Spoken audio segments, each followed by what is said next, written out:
Hello, Mr. C here in the shop, and I'd like to talk to you about the miter box saw.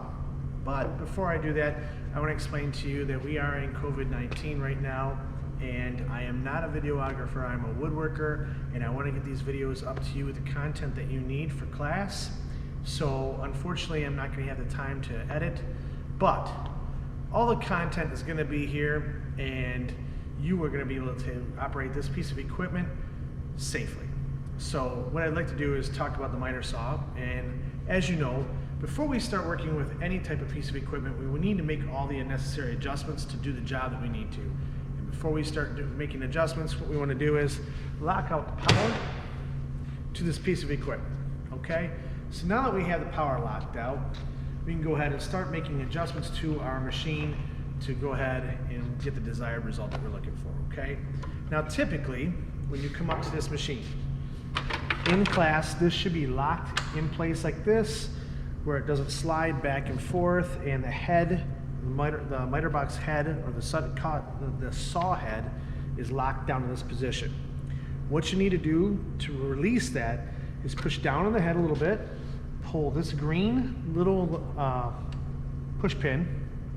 That'll allow for this to come up. Then if I use this knob and I loosen it just a little bit, quarter turn, it'll allow for me to slide this back and forth, okay?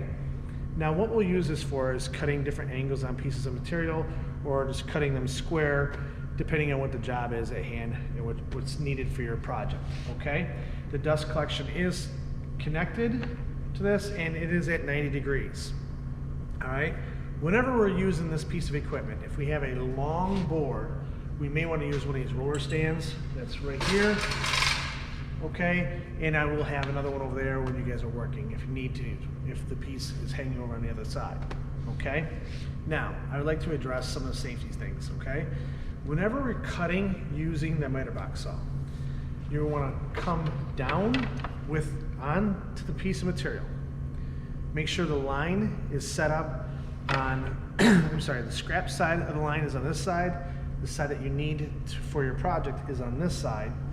And your hand placement is very important. Let's just say I want to cut this piece here, and my pencil line was right along here, okay? And as you remember, there's no power here. I'm going to the machine right now. My left hand is holding the material down and against the fence. My right hand is on the machine itself. And you're going to go ahead and bring this down. Bring this down just above the material until you have until you have the material right at your line. You want to depress this trigger on top, then this trigger. Once it gets up to full RPM, you can bring the head down to start cutting the material.